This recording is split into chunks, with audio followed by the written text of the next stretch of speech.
The views and opinions expressed in this program are those of the participants and do not necessarily reflect the views of BronxNet or the program underwriters. And hello and welcome to Open, the one and only show that opens the Bronx and the rest of the world right to you. I'm your host, Darren Jaime, and today we're going to update you on what's happening in and around our community. Coming up on today's show, we'll discuss the winners and losers of yesterday's make or break primary election. And then we'll also talk to an author of a book that shares the accounts of more than 400 years of African American history. And then also to a recent study. A recent study shows that poor sleeping habits correlate to weight gain. Find out how you can get a good night's sleep and prevent the weight from coming on. And then after that, Give Local America, one of the nation's largest single-day crowd fundraising events. Registration for the first time in New York City. We're going to tell you how you can get involved. So we want you to stay tuned because all this and much more is heading your way. Because right now, we're officially open.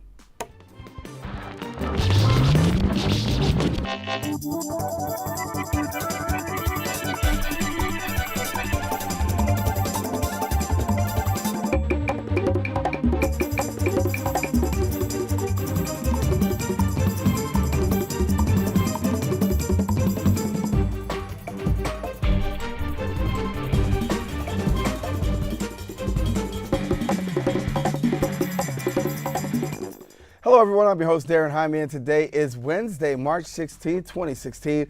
Of course you're watching Open, a live and interactive program that brings the Bronx and New York City straight to your TV set. Now we want to encourage you to stay connected to us. You can find out more about us at Twitter at BronxNet TV and then Facebook at Open BronxNet Television. Well, kicking things off, we start off with health news. According to a recent study in journalsleep.org, lack of sleep causes people to overeat, often on junk food, resulting in weight gain. Now, the brain is also said to create drug-like chemicals that are responsible for making food more appealing after a poor night's sleep. Here now to tell us more is the director of Center at the Center for Sleep Medicine at St. Barnabas Hospital, and he's also the author of Sleep 101, The Beginner's Guide to Unraveling the Mysteries of Life's Forgotten Third. Dr. Daniel Erichsen, we welcome you to the show. Thanks for having me. So, okay. Is this really new news? Because I knew that, lack of sleep causes some things, but now we're finding out heavy weight gain. Well, it is new news in one sense that we're identifying what substance is involved in making us more hungry as we sleep less. But you're right, we have known for quite some time that there's a correlation between sleeping poorly or sleeping too little and gaining weight. Mm-hmm. For example, you can look at the individual states of the nation, and you can see that in those states where people sleep the least, they also tend to be the most overweight and obese. So when you look at this and you see that people are sleeping less, what are some of the reasons that people are having poor sleep habits? There are a whole host of reasons. Many are related to your lifestyle. For example, you may have small kids that's keeping you from sleeping, or you may juggle two jobs that's keeping you from sleeping. People have insomnia, which is also often driven by stress, anxiety, those type of things.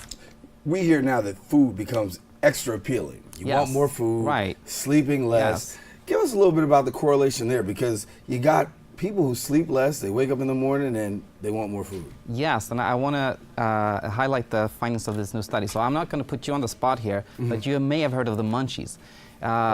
People that smoke cannabis often get this craving. They want to eat more. Mm-hmm. What we find in this study is that our own body produces something called endocannabinoids. Those are cannabis-like substances that are produced in our own bodies. In fact, to make us more hungry. Now, what this finding shows is that if you take normal healthy people and restrict the amount of sleep they get, they produce more of these cannabinoid-like substances, and thus giving them the munchies because they didn't sleep enough. So, with that, let's talk about getting a good night's sleep. Yes. Okay? That's object for many of us. We want to get a good night's sleep. A lot of things prohibit us. But what are some of the key things that we can do to help us to get that? You know, I get the question all the time, and it's a difficult one to answer because there's so many different reasons that people don't get to sleep. But some general recommendations are, you know, don't expose yourself too much light and other input as you're about to fall asleep. Turn off your cell phone, you know, keep the bedroom cool, keep it on the dark side. Those are some general recommendations in terms of, you know, getting a good night's sleep. So when you talk about keeping it on the dark side, really just shutting down. When people come to you and they talk about some of the common problems that they have, is shutting down one of the major ones? Because, you know, I'm a type of person, like my brain, you know, all night long. Yeah, that's a common complaint. You know, I often get patients telling me, you know, I want to go to sleep, but my mind just keeps racing. I think about, you know, so many things that keep me from falling asleep. One thing that I've advised people, and some seem to benefit from, is this, just like writing down all the things that you worry about on a list and give yourself like 15-20 minutes to think about that, then put it aside, and then that may allow you to fall asleep. Well, that may let you stay up a little bit longer. Perhaps. depending on what it is. Give us a little bit about your book here, because you also wrote a book as well. That's right, Sleep 101. It came out a few years ago. Really what I wanted to communicate was some, you know, the basic functions of sleep, like why do we sleep? If you think about it, it may seem like superfluous. Why do we lie down for 7-8 hours a night and do nothing? Well, I'm just going to tell you one thing. And that's the most important reason we sleep. So if you think about it, if we were awake for, you know, continuously, our minds, our brains would be completely exhausted by just inputting information. So sleep is in fact there to get rid of information that we don't need. Conflicting reports on this one. You can set the record straight. Yes. How many hours should a person, see, you knew where I was going, right? How many hours should a person be getting on an average day for sleep? That's a very good question. Now, I think to begin answering the question, I want to say the following. You know, as in the medical community, we always trumpet that you need 8 hours or 9 hours of sleep. But the key thing here is that it varies. Some people may need more than that. Some people need 9, 10 hours of sleep. Other people need as little as 5. So it varies from person to person. Now, how do you know how much you need to sleep? Well, you can find out. If you think about it, think about a time where you didn't have any obligations, you were on vacation. How many hours did you need to, how many hours did you sleep at that point in your life when you didn't have to do anything? That's how many hours you need. So before all the obligations, that stuff was so long ago I don't even remember. Come on, be fair. Well, Dr. Daniel Erichsen is here with us. He's talking to us about a new study, I should say new results that have come out of a sleep journal study that talks about the fact that you can actually gain more weight and the type of fast foods and cravings that you have after having a lack of sleep. And so when you looked at this study out of journalsleep.org, what were some of the things that really stuck out to you? Well, I think what stuck out is really the substance they looked at, this 2-AG, this endocannabinoid, this cannabis-like substance that we produce in our own bodies. We've seen many studies that have validated that, in fact, if you sleep less, you tend to be more hungry, but we haven't known why. And this study shows that perhaps it's this 2-AG substance that is the reason for that correlation. How many people do you see that really struggle with sleep? Because, you know, sometimes there's a few people, there are a lot of people, I would take it. A lot of people. If you use the general term insomnia just means that you have a hard time sleeping. Some 50% of all adults report it at some point in their lives. So it's a huge amount. Now, I see patients in clinic every day, and every day there's multiple people that, you know, that come to me that, you know, these are people that struggle to a point that they go to see a doctor for it. And I see those people every day. So there are a lot of people with these type of issues. What are the common threads? I think one of the most common things I hear is that, you know, people that have some sort of ongoing stress. It might be financial, it's something personal that happened in their life. They have a hard time sleeping. That's very common. Another very common patient I see is the patient that snores loudly, that chokes in sleep, and thus keeps themselves open. Those are patients that have sleep apnea. That's by far the most common types of patients I see. And when you have sleep apnea, what's the best recommendation that you have for people? Because a lot of people do struggle with that. Well, first you have to confirm that you have it, do some kind of sleep study. If you do have sleep apnea, you can either treat it with what's called CPAP therapy. It's known as, you know, the mask. People often refer to it as it's a machine that just kind of blows air into your airway to keep it open. There's also something called oral appliance. It's like a denture or a oral device rather. you place in your mouth and it makes you sleep like this to open your airway. That's the probably two best options. Yeah, I think it was Jimmy Fallon has one of those. He does? Yeah. I was watching. You have to watch on. It's on YouTube. Yeah. Somebody was. I forgot who it was. I think it was Rihanna who was coming and singing, and he had to have it in. Okay. Long story short, but you'd be surprised the amount of people that actually use devices to help them out to sleep. Absolutely. All right. Well, Dr. Erichsen, thank you so much for coming and sharing with us. Thanks so much. Do you get a good night's sleep? Most of the time. Okay, all right. Ask the doctor. Thank you, Dr. Erichsen, for coming and sharing with us. Here, as we say, the study is out, and we want you to find out more information. If you want to find out more information, of course, you can go to sbhny.org. That was the letters at the bottom of the screen, and we'll have more news in just a few seconds. Want to tell you, though, in other news, the Bronx Chamber of Commerce hosted a luncheon at the Rambling House to celebrate Irish heritage and to award several individuals of Irish descent. Our BronxNet correspondent, Arlene Makoko, was there, and she brings us the story.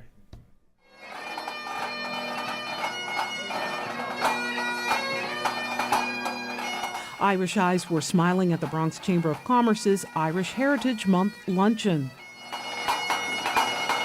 Held at the Rambling House on Katona Avenue in the Woodlawn section, a neighborhood that for generations has been a home away from home for immigrants coming from Ireland to the United States. The celebration was to recognize that history and several leaders who each day make contributions both here in the Bronx and New York City. We bring the community together, and it's all facets of the community, and everybody's here and everybody's together having a good time. My family moved here in 1963. And my mother's still here. It's really a delight to come back, especially today. It's really heritage that brings you back because it's so Irish here. Also demonstrating Woodlawn pride, President and CEO of Country Bank, Joseph Murphy. I was in the Bronx for probably the first 2 years of my life, so I can't really remember too much about that time. It is terrific going back today and having branches in these communities where my parents lived. From banking to public safety, 49th Precinct Police Officer John Quigley was praised for his service to the Bronx. I feel honored to be honored. It's nice to be in the Bronx community, the Bronx Chamber of Commerce, to come out and recognize your work for being a police officer for about 17 years. And keeping schools safe around the city, commanding officer of the School Safety Division, Brian Conroy, also there to accept honors. It's a real honor to be honored here today and just to be recognized, but I'm really here to represent all the great work that's done by the police officers throughout the whole city. While some have moved on, the Woodlawn community continues to be a place not only where the Irish community got their start, but where they continue to flourish. For BronxNet, this is Arlene Makoko. And thank you, Arlene. We're going to take a quick break, but we'll have more open right after this. Stay with us. Coming right back. Hi, I'm Councilmember Andrew Cohen, and I want to know how you would spend $1 million. Participatory budgeting is an initiative that gives you the power to decide how to spend these capital funds on community improvements. From March 26th through April 3rd, there will be expos and voting throughout the district, so you have the opportunity to vote on projects you think should receive funding. Any resident 14 years or older is eligible to vote. Contact my office or follow me on social media to find a voting location near you. Real money, real projects, you decide. See you at the voting booth.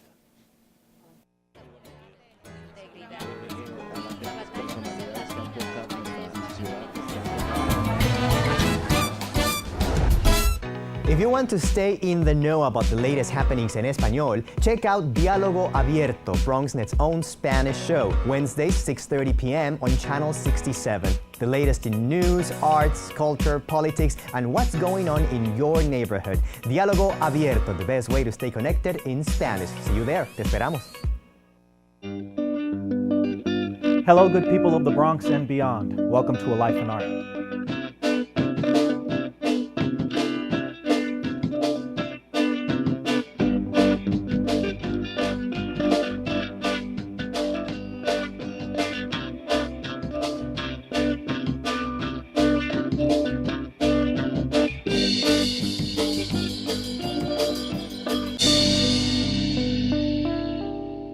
And we're back here on Open. The results are in after a make or break third Super Tuesday. The big winners, of course, Donald Trump for the Republican Party and Hillary Clinton for the Democratic Party. After losing what he thought was a sure win in his home state of Florida, Marco Rubio has suspended his presidential campaign. Here to discuss this and much more are our political commentators, J.C. Polanco, Michael Benjamin, and Mariah Starr. We're going full boat today, and good to have you guys. Thanks for having us. Listen, I'm going to start off first with J.C. I'm not picking, but Marco Rubio, you did say was your candidate. Are you surprised at all by the fact that Marco Rubio now suspends his candidacy and no support in Florida? No, I'm not surprised that he suspended his candidate. I am surprised that he did not have any support in Florida. I mean, this man is the senator from Florida. He was, in my view, the best candidate we had. And the polls demonstrated it, that he could beat Hillary Clinton by the widest margins. He was a phenomenal candidate. You know, he knew how to put sentences together, had great ideas, and knew government inside and out. And, you know, we didn't really give him a chance. The Republican Party went with a guy who is in my opinion, a complete political moron. Can't put two sentences together and doesn't know what he's saying.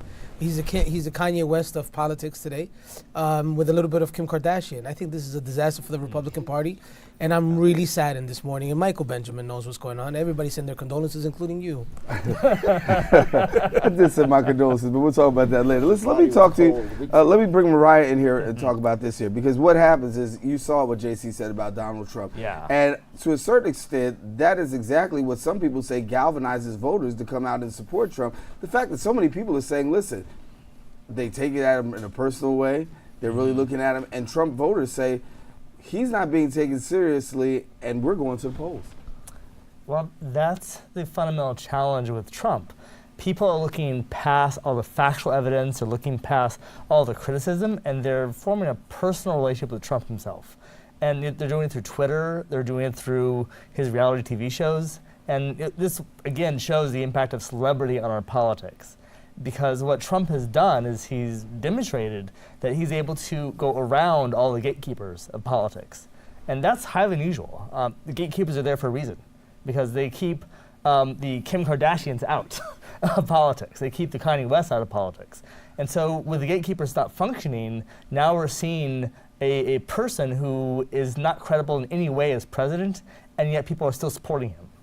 Question is right now, Michael, if Donald Trump is able to make it to the convention and he doesn't reach a certain amount of delegates as needed, the talk of having a contested convention, what does that mean for the Republican Party? Well, it means the party was probably fracture the leadership and then the folks at the grassroots, folks who they built over the last 7, 8 years with this belief and this constant mantra that government is bad, Obama's bad, things are getting worse. And so they actually believe them, and they're voting that way. I mean, sticking to the reality TV effort, I mean, this whole Republican nomination has been Survivor, it's been American Idol. All the good folks are getting knocked off, and they're going with the guy who's been the most cunning, the most glib, and he's winning. And I don't think there'll be a contested convention. The guy's going to win it. He's going to go all the way through. I hope there is. I know, I agree with you. We would like it to be. But then again, for a Democrat, I'd love to see your party fracture at a convention. No, I don't think it behooves you. Can I tell you, I don't think you benefit from it. I don't think the Bronx benefits. I don't think the country benefits from a fractured Republican Party. Actually, no, it does benefit. It does not. I disagree. We do. We need a multi-party system.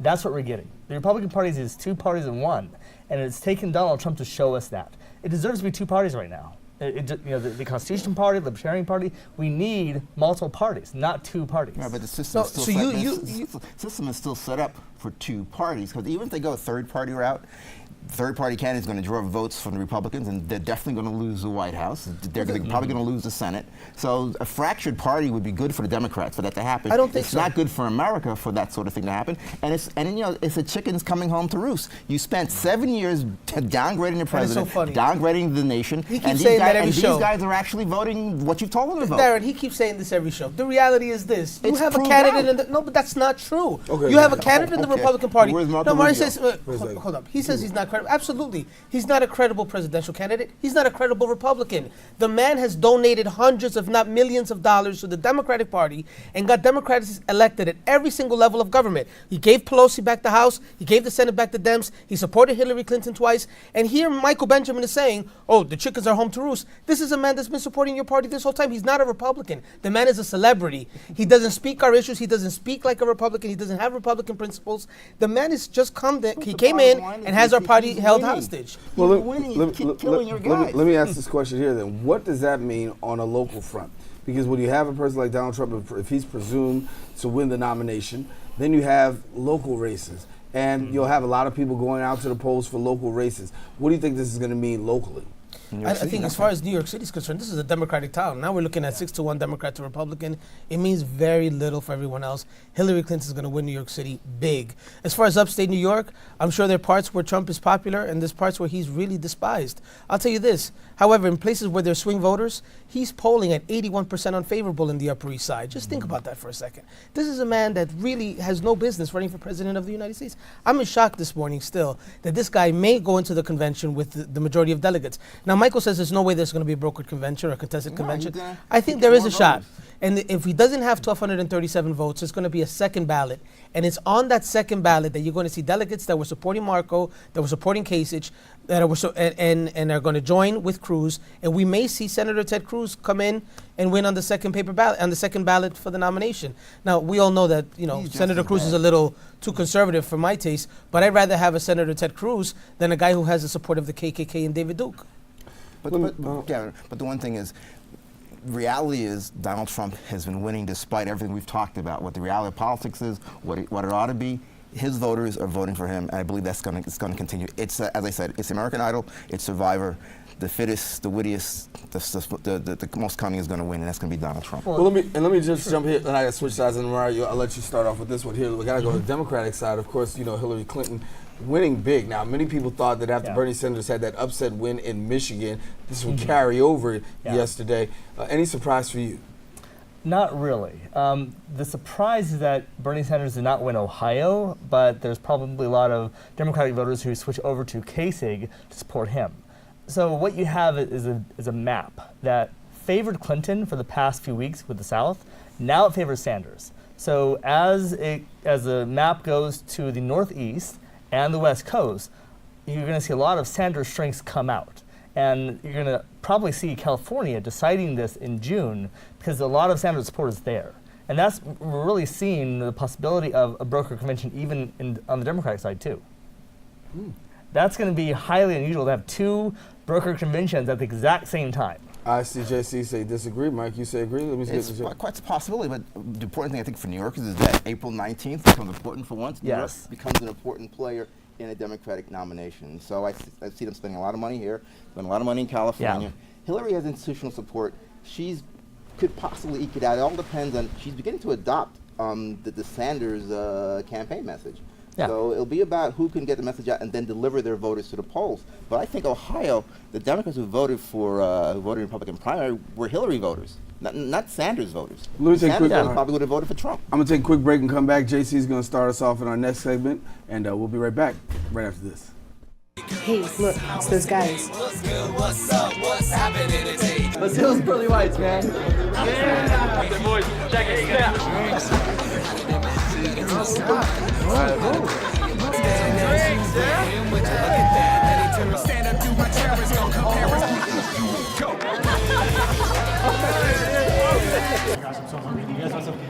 Ooh, cute.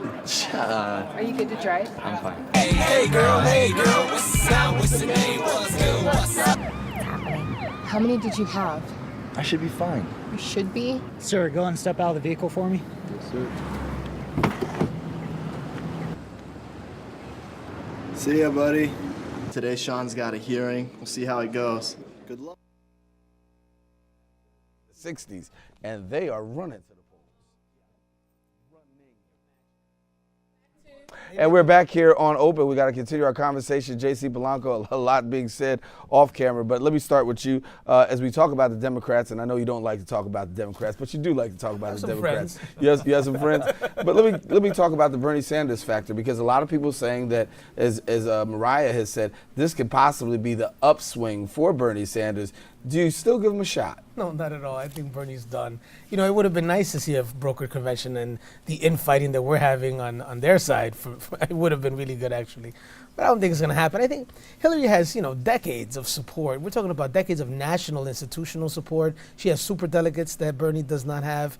And I think it's going to be very difficult for Bernie Sanders to win, not having won anything last night. I just think the numbers aren't there for Bernie, like the numbers aren't there for Kasich, for example. There's some people that just need to drop out. I think this is a good time for Bernie to leave. It's a good time for Kasich to leave and see what can happen in the remainder of the months left before the convention. But there are those that say it's about bringing a message out to the public to begin to shape the platforms of both the Republican Party and the platform of the Democratic Party. Of the Democrats becoming more left, more about how do we end this the inequality in America. Today is the 52nd anniversary of the war on poverty. And in the last 52 years, it would appear that the forces of inequality have been winning. And I think the Democrats have begun to address that again. I want to tell you, I had a conversation with some people from Washington Insiders on the way in, talking about right now, today, there's even calling Bernie Sanders and saying, after yesterday's results, this may be a time that you might want to begin to concede. Good strategy, bad strategy? Bad strategy, because Obama was in the exact same position as Sanders at this same point in 08. So Obama went all the way through the primaries and the caucuses. Clinton has conceded after the California primary in June. So we're seeing that Sanders is playing the Obama playbook, and he's playing it very well. He's capturing the same demographics and coalition. I don't know. Did he have the same second Super Tuesday result of all the states? I don't think. Well, that's one right. thing is very clear. One thing is very clear is that when it comes to blacks, Latinos, strongly favoring Hillary Clinton. When you talk about younger voters are definitely going Bernie Sanders' way. What's going to need to be done for Bernie Sanders in order to turn this thing around? He's got to get older voters to trust him and want making the president. He has to get his peer group to see him as a president if he wants to win the successive states. But I think what's happening, what you're noticing is that all the polls are showing that it's breaking down men favoring Bernie, women and minorities favoring Hillary. Now it comes down to who's turning out to vote. And, males are outnumbered. Hillary, I believe, will, in the end, pull it out. And then the party will have to come together and then address these fissures that are in the party, whether it's the fissures between the younger generation, the millennials, and the rest of us, between men and women, and what we're going to do to begin to break the glass ceiling and bring more women into it and have men comfortable to have women leading them. I think that's the problem for a great many men. In the defense of the superdelegates and the Democratic establishment, which I never thought I'd do here, I mean, Bernie Sanders is not a Democrat. He's just not. He's running at a Democratic primary. I mean, think about it. And I cannot believe that a Democratic queen maker, if you will, like Hillary Clinton, is actually having to negotiate this nomination with a guy who's not even a Democrat. Well, it speaks to her candidacy. It speaks to how flawed she is. This is a candidate that's been rejected in the past. Who has staffers under investigation for? Well, no. This is I'm not that guy. But let's be honest. No, you have staffers under investigation, granted immunity while they're investigating whether or not she was. He's being questioned. What witness for what? I mean, you just don't get called in for a witness because you were buying Mrs. Softy ice cream cones. The government talking points here. No. Let's be honest. No. I am a Republican, but these aren't talking points. The reality is you have a flawed candidate, man, and she's negotiating with a dude that's not even a Democrat. Let me ask the question. One other thing I wanted to make clear is that many Democrats, myself included, started off as democratic socialists within the Democratic Party. So there's always been a socialist strain in the Democratic Party. Bernie was independent out of Vermont because they allow that. He decided he wanted to caucus with the Democrats. That happens. In this new state assembly, we have an Independence Party member who caucuses with the Democrats. But the key here is politics. Bernie Sanders has tapped into the central problem the country's facing: increasing inequality because of globalization enriching the 1%. That is the central defining theme of this entire election, and that is the message that is capturing his voters. And Trump voters. And Trump voters. Those two candidates, Trump and Sanders, are both addressing that central problem.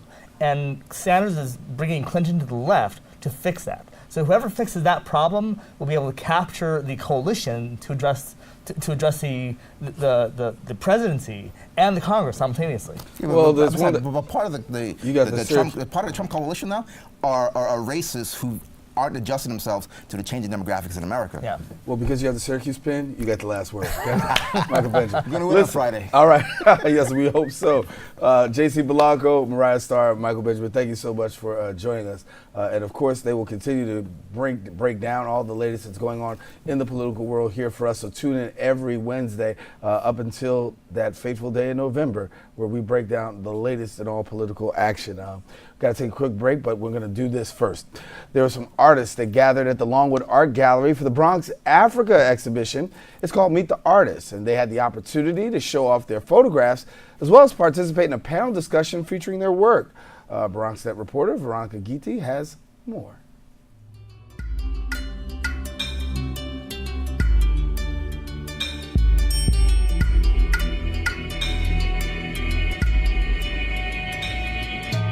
When we talk about photography and have conversations, you gotta have a context as to what we're seeing visually.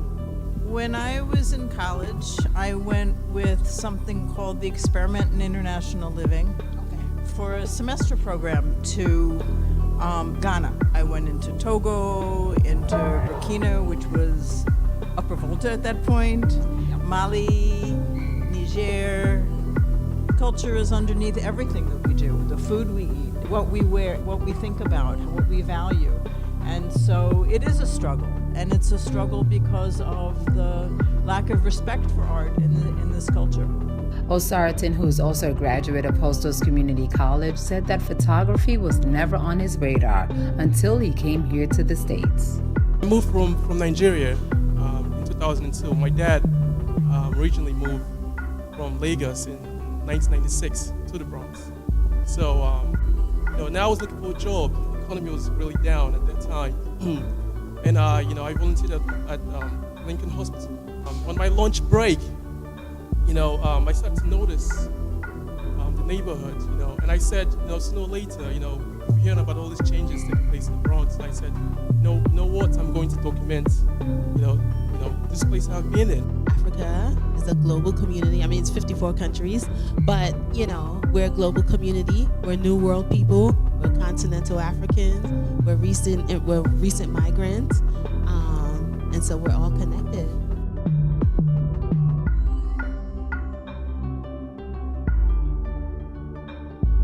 If you haven't been to the exhibition yet, make sure and check it out before it ends in May. For BronxNet, I'm Veronica Guiti.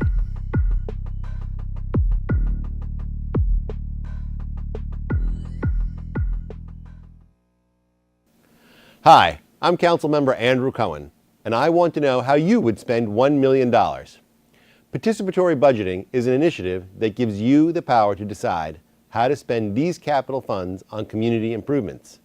From March 26th through April 3rd, there will be expos and voting throughout the district, so you have the opportunity to vote on projects you think should receive funding. Any resident 14 years or older is eligible to vote. Contact my office or follow me on social media to find a voting location near you. Real money, real projects, you decide. See you at the voting booth. It's not always easy being a dad. Do you have panda asthma too? Does that run in the family? This is the home of the most priceless kung fu artifacts. But when you make an effort, Dad, we're not supposed to touch anything. Oh, sorry. Go long, son! it's always worth it. Whoa, master! The smallest moments can have the biggest impact on a child's life. Take time to be a dad today. I am gonna get you. I'm gonna get you. Call 877-4DAD-411 or visit fatherhood.gov to learn more. And we are back here on Open. Well, the Center for Bronx Nonprofits is pleased to announce that Give Local America, one of the nation's largest single-day crowdfunding events, has opened registration for the first time in New York City. Now, Give Local America is a 24-hour crowdfunding event geared to empower people to give back to their local communities. And here to tell us more is the Director of Partnership Development for Kimbia, Janet Torres, and the Executive Director for Center for Bronx Nonprofits, Eileen Newman. And we welcome you both to the show. Thank you so much. So, this is a very interesting topic. And Eileen, share a little bit about this here. Well, I was introduced to Janet, who actually has a history in the Bronx, now is out of the Bronx, but has worked in a lot of organizations. And someone we both know introduced us and said, this is a great idea. And it's a crowdsourcing, and she'll explain all the details, for nonprofits, but in a, I think, very unique way. And you know, I love my nonprofits, so if we're trying to bring money, I'm there. That's it. So Janet was coming to New York, so we arranged to come here to let people know about this, and also we're having a little lunch with nonprofits later this week to get them to sign on. So Janet, tell us a little bit about this here, because Give Local America, we understand, raised over $68 million for over 9,000 not-for-profits. Yes, so Give Local America is a national Giving Day that happens. It's going into its third year, and it's the first Tuesday of every year, so it's going to be May 3rd. And yeah, we raised $68 million for over 9,000 nonprofits across the United States. But we haven't been in New York City.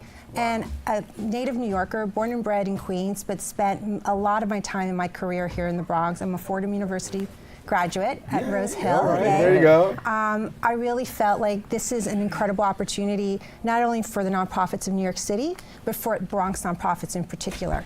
And working with the Center for Bronx Nonprofits is so important because it's getting the word out. It's about capacity building, and I think it really goes towards the mission of the center, which is to assist nonprofits in the Bronx to reach their, and maximize their capacity and outreach to the community. So this event is 24 hours. It's online. It's crowdfunding. It's really fun. The website is givelocalnyc.org. And we're asking nonprofits, and the reason why we're here today is to do the outreach to nonprofits. We would love for them to register. It's free.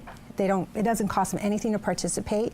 And we give them all the tools they need, from sample email messages to logos to featuring them on social media. So it's a way for small and medium-sized nonprofits to build their own capacity, to build their new donor base that they may not have had before. It's a visibility that, to me, is insurmountable in so many ways, because sometimes, like, we have Grace Outreach, and we have the Bronx River Alliance signed up. We have Bronx River Arts Center signed up. Those are only a few of the Bronx nonprofits that have signed up.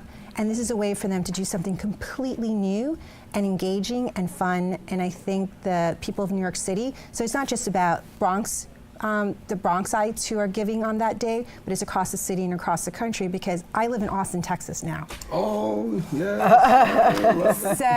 But I'm still going to give to my New York City nonprofits on that day. So you could be living anywhere in the country and still donate. Still be able to give. Correct. This is such a shot in the arm for not-for-profits, because we know that not-for-profits are struggling, and a lot of them really struggle to get donors and people to really buy in and give. From a person that runs a nonprofit, how big is this? This is huge, and also the fact that it's a crowdfunding initiative that helps them, because I've been part of crowdfunding initiatives when I was running nonprofits. Let me cut in here. People may not know what crowdfunding is, so tell us what crowdfunding is. Okay, I'm going to let you explain it. Well, it's usually online. So you've seen GoFundMe pages where people are asking for support from the community.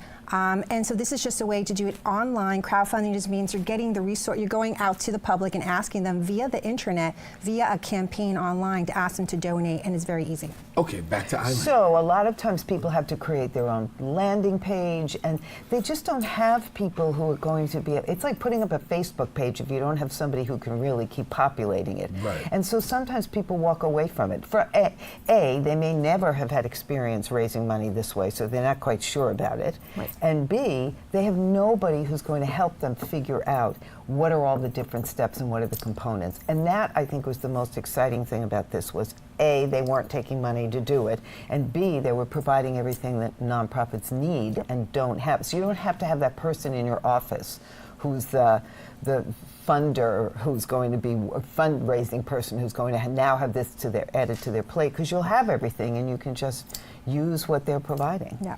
And I think also with capacity building for nonprofits, this is a great way for them to learn something new. They may never have had a social media strategy. We give them the tools to do that. They may never have done any type of outside fundraising outside of their, their galas. And this is a way, this is $10. We're saying your minimum donation could be $10 to $5,000 and beyond. So it's a way to have everyone be in New York City a philanthropist for one day. So, a lot of times I can't even afford to go to some of the galas that are out there. So why not reach out to people who want to give $10 or give $20 to public schools? We're going to be working with community schools. We're working with nonprofits all throughout New York City, from human services to environment to arts and culture. And going to that website of givelocalnewyorkcity.org, you can do the research. And on that day, on May 3rd, for 24 hours, you get to choose who you want to give your money to. Yeah, I'm bringing this in because I want to say, somebody's watching right now saying, how do I become a part of this? What do I do? And you tell us what? I think, first of all, I would love for everyone who's a nonprofit, who's in a nonprofit, who's interested, to go to givelocalnewyorkcity.org. There's a registration, donation, and donations will happen on May 3rd. So first of all, we love nonprofits to go register before April 6th, so then we can guide them and help them be successful on May 3rd. May 3rd, that whole website switches over. That's going to be donor-based. So it's really going to be geared to the individual in New York City who wants to donate. So every landing page, every nonprofit has their own page, and it's going to be really easy. I want to donate to the Bronx River Arts Center. I'm just going to click on a button, have a donation form, put in my information, and it's done all online. It's all secure, and the money goes to your nonprofit. It's amazing. I know. It's what Barack Obama did. Yes. Yeah. Remember how he raised it? Right. It's really a very issue. Yeah. He raised it, and Bernie Sanders, same thing. He's raising it with just little amounts of money. So students can get involved. So what if you're a student and you have $10 and you love a nonprofit? You can be just as important as that person who's given $100,000. I've come from the nonprofit world. I've worked in government. I've spent my time in nonprofits here in the Bronx. I know the struggle of these nonprofits. Let's celebrate them. Instead of, New Yorkers are fantastic when it comes to when there's times of crisis. People are generous. But let's do when there's not a crisis. Let's celebrate the work of nonprofits in the city, especially in the Bronx, who are doing all this vital work, but not getting recognized. There you go. Well, you have their websites at the bottom of the screen, so we want you to be sure to tap into them. Find out more about this, because if you're a not-for-profit, we certainly want you to take advantage of what is coming your way. And as you said, May the 3rd. That's it, May 3rd. That's the big day, but you got to get in ahead of time, right? That's right. Right, before April 6th. Thank you so much for coming. Thank you. You're Thank you so welcome. much for coming. Good to And we've see got you. Janet here with us and Eileen. And we're continuing with the show. Listen, as we continue with the show, let's take a look at how the American Cancer Society, Bronx County's Cancer Services, and the Fordham Road Business Improvement District, they all joined together with business and community leaders to pledge their commitment to reducing colon cancer mortalities right here in our very neighborhoods. Our BronxNet correspondent has the story. The American Cancer Society joined forces with the Bronx County Cancer Services Program and the Fordham Road Business Improvement District for the Go Blue press conference in the Bronx, despite the inclement weather. March is Colon Cancer Awareness Month, and it's very important, especially in the Bronx, with all the health disparities that we have, and being number 62 in health disparities. We need to make sure that we get the message out that anybody who is over 50 should get screened for colon cancer. Local businesses and community leaders took a stand to pledge their commitment to reducing colon cancer mortalities in our neighborhoods. I think it's something that we've been trying to do for a long time. With the first neighborhood in New York City to jump on the bandwagon of this particular program. I work for the Fordham Road bid, but I'm also the chair of the Bronx Board of Directors of the American Cancer Society, and that's actually why I jumped on board with this program immediately when I found out about it. I said, this is a great way for the businesses here, largest shopping district in the Bronx, to get the word out to the community, the residents, the shoppers, the visitors, everybody, to let them know, hey, this is dangerous. You need to know about this, and you need to get yourself screened, and you need to take care of yourself and know what's going on with this. So, yeah, I think it's great. It's a great thing to get the word out, especially in the Bronx. According to the American Cancer Society, colorectal cancer is the third leading cause of cancer-related deaths in the United States when men and women are considered separately, and the second leading cause when both sexes are combined. The goals with the American Cancer Society is really to encourage early screening. And that's the most, with colorectal cancer, that's the most important thing, is early screening. Expected to take about 49,190 lives in 2016 alone, Dorado urges Bronxites, especially African Americans and Latinos, to take the right steps to avoid their chances of being diagnosed. The first thing you need to do is eat healthy, exercise, don't smoke. All of these are leading causes to colorectal cancer, and by screening yourself at an appropriate age, which is age 50, and speaking to your family to ensure that you don't have a family history of colon cancer, and if you do, taking the appropriate steps to get screened at another age, which probably would be earlier, those are definitely winning items. The stores on Fordham Road are also doing their part in educating the community on early detection and screening, but most importantly, where to get screened. We've been partners with the American Cancer Society for a long time, Golden Cross in general. Yes, we have a store here on Webster Avenue in the Bronx, but not only would we be putting up flyers and posters in our windows here, we're going to be doing it at all 14 locations in the Bronx. So South Bronx, North Bronx, East Bronx, all the way up to 241st, almost by Mount Vernon. So that's how, it's just us doing our part, putting our best foot forward. For more information on colorectal cancer, you can visit cancer.org or call 1-800-227-2345. For BronxNet, I'm Nancy Asiama. I want to thank Nancy for that package. And coming up after the break, we're going to return and we're going to talk about the author, or talk to, I should say, the author of Discovering Black America from the Age of Exploration to the 21st Century. Who is she? Well, we're going to introduce you to her when we return right after this. Wow, these are really good. You act surprised.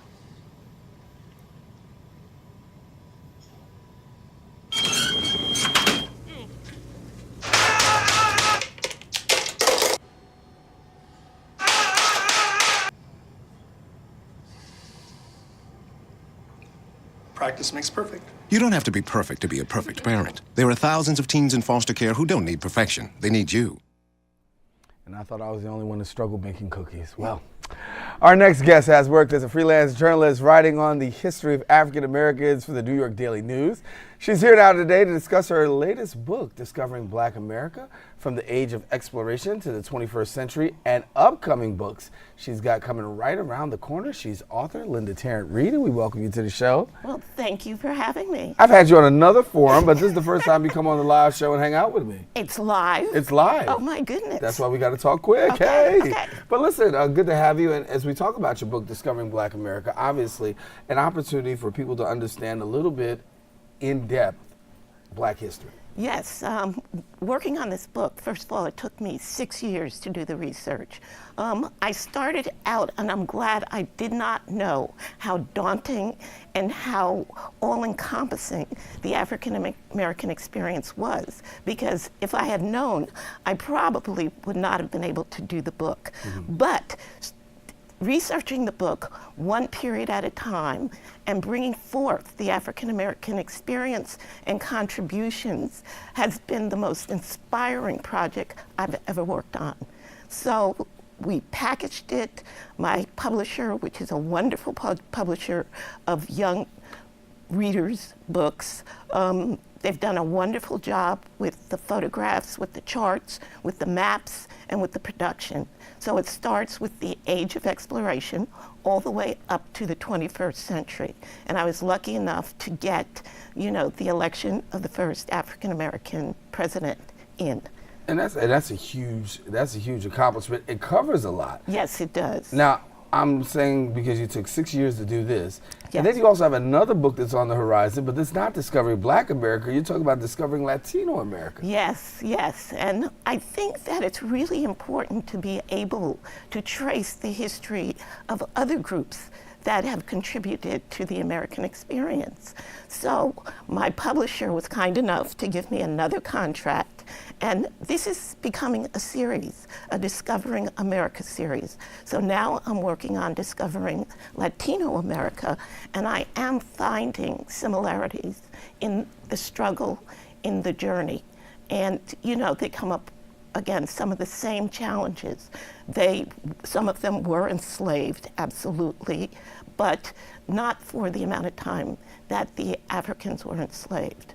But what I think is important is the ability to share the history of all people. And what it says to me is that we're not that different. And that's important, I think, for young people to understand that, you know, in order to understand who they are, it's very important for them to understand the history of the origins. Yeah, and so when you talk about blacks and Latinos, certainly you find a lot of similarities, and I know that you're not just branching out there. I mean, you're just all across the board, because you have blacks, you have Latinos, and then also you're going to be discovering the Asian America. Yes, and that history is a little shorter because Asians came to this country later. But again, a very similar journey. I mean, to become part of the American fabric was very difficult for Asians, for Latinos and Latinas, and for Africans and African Americans. So all of these books talk about the struggle and the contributions of these groups and how they have contributed to the history and to the present, America. And so when you look at these different cultures and you weave these together in your book, how hard is it for you to really just bring all this information forth? 6 years on discovering Black America. How do you weave these others? Well, the important thing is to do the research. Research is something I love to do. And part of what's happening for me, it's a journey of discovery as well. As a journalist, I love looking for, the story behind the story. So what happens is you pick out different events, and then you start exploring, and you look for the people who are the leaders of those events, and you want to know their stories, because people are interested in other people. They're not just interested in the story. They want to know who led this event, who benefited from this event, what came out of this event. So, that is basically my research style. And I bring like an investigative, journalistic perspective, which I think is very helpful for the young reader. And they get a lot of information in terms of finding out where people have come from, the struggle, and the progress. What was the most interesting thing that you probably discovered when you looked at the history of Asian Americans? Well, I think the internment camps, during the war, and the fact that they were so discriminated against in California, and that, they were brought in, they were only allowed in this country, in very small amounts for a certain period of time. And that many of their businesses, they had great difficulty starting their businesses because of the prejudice. A lot of Asian workers were brought over to work on the railroads. I didn't realize that. So to see their history and to see where they ended up settling is quite an amazing, tribute and a bit of information that I didn't know. I want to get this in because you're a community person as well, native of New Rochelle, and talking about the spring garden. You got a spring garden going on up there in New Rochelle. Talk to us about this before we get out of here. Okay, the name of our garden is Grow Lincoln Park Community Garden, and this is our 5th year. We inaugurated the first planting season in 2011, and that was the 50th anniversary of the Lincoln School desegregation case. And the Lincoln School desegregation case was the first desegregation case filed in a northern city after the Supreme Court ruling of Brown versus the Board of Education. And as you remember, Brown versus the Board of Education outlawed separate public schools for Black students and white students. But in New Rochelle, Lincoln School was a predominantly 95.5% African American. So the parents in that school took the city school district to court and won because they were, in opposition to Brown versus the Board of Education. So instead of the city school district integrating the school, they tore the school down. So we have created a garden to commemorate the students, the parents, and the faculty of Lincoln School. And our garden has 60 raised beds, and we have community organizations like churches and the Boys and Girls Club and the school district and families from all across New Rochelle who plant organic vegetables. Awesome work. So if people want to catch your book, where do they go? They can go to Amazon. It's Discovering Black America from the Age of Exploration to the 21st Century, and Amazon.com. There you go. And Linda Tarrant-Reed, the author of Discovering Black America from the Age of Exploration to the 21st Century. Also coming out with the book Discovering Latino America and Discovering Asian Americans. And so you want to stay tuned to her. She's going to bring you all the in-depth stuff. So Linda, thank you for coming and sharing with us on this show, Open. Thank you so much. All righty. Well, listen, taking a quick break, but before we do take this break, Bronx Borough President Ruben Diaz Jr., along with the Metropolitan Transportation Authority and the Bronx Overall Economic Development Corporation, better known as the BOEDC, well, they co-hosted a business development seminar titled Learn How to Do Business with the MTA. It was held at the Bronx Museum of the Arts. Our BronxNet correspondent, Arlene Makoko, brings us more. We're very, very happy. I mean, it's unbelievable that the Bronx is now only has less than a 7% unemployment. So the Bronx is rocking. Freddie has done a great job. Ruben Diaz does a great job. And, you know, the Bronx is open for business. And that's basically what this whole thing is about, is come on down. If you're an MWBE, you owe it to yourself to attend events like this. The MTA is looking for candidates like Maureen Farley of Snappy Solutions and other small business owners who gathered at the Bronx Museum of the Arts for a seminar on how to do business with the MTA. I'm growing my company little by little, and you know, I'm never going to give up. If you're in it, you gotta fight, stick it out. You always got to be in it to win.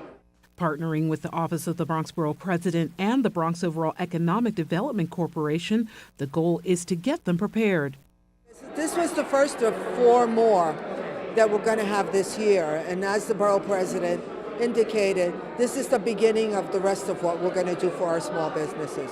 So certainly, if anyone is interested in doing work with the MTA, please call us at BOEDC and we will get them to the right department. We're here to ensure that the Bronx is able to compete and have access to business not just in the Bronx, but the rest of the state. With the 2nd Avenue subway construction coming in at an estimated cost of $4.6 billion, along with the East Side Access Program that looks to expand Grand Central at $10 billion, and the 4 new MTA stops in the East Bronx at close to $1 billion, the MTA is working to see that minority and women-owned businesses, also known as MWBEs, are at the table. The purpose of the outreach event here at the MTA, at the Bronx, is to increase contracting opportunities and make the small businesses aware on how they can do business with the MTA. And both Bronx Borough President Ruben Diaz Jr. and current Vice Chair of the MTA Board of Directors, former Bronx Borough President Fernando Ferrer, are committed to seeing Bronx business owners benefit. But we are of the state. And our governor has been extraordinarily supportive in everything we've been doing, up to and including putting together the finishing touches on the largest capital plan the MTA has put forward in its history. $28 billion to complete not only the first phase, but to start the second phase of the 2nd Avenue subway, complete East Side access, and so many other projects that are important to us. I'm committed to have more and more of these types of sessions. I'm committed to continue to take advantage, if I will, for lack of better terms, of the relationships that we have at the state level, at the city level, at the agency and authority levels, to have more and more of these conversations. The MTA also has a business mentoring program that looks to help small businesses get established or grow. Yes, we do. So we have a program that we changed state law because we wanted to deviate from doing everything big. So we wanted to debundle smaller projects to give smaller minority women-owned firms the opportunity to bid to us directly as a prime contractor and to be in control of their own destiny.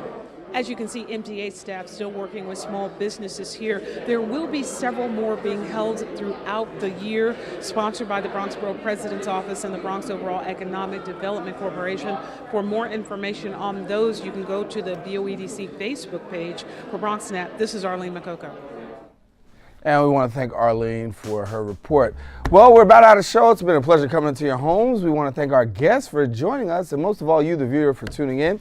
And if you missed any part of today's show, catch the recablecast at 5 and 10 p.m. on Cablevision's Channel 67 or anytime on the World Wide Web at bronxnet.org. Darren Jaime saying take care. God bless.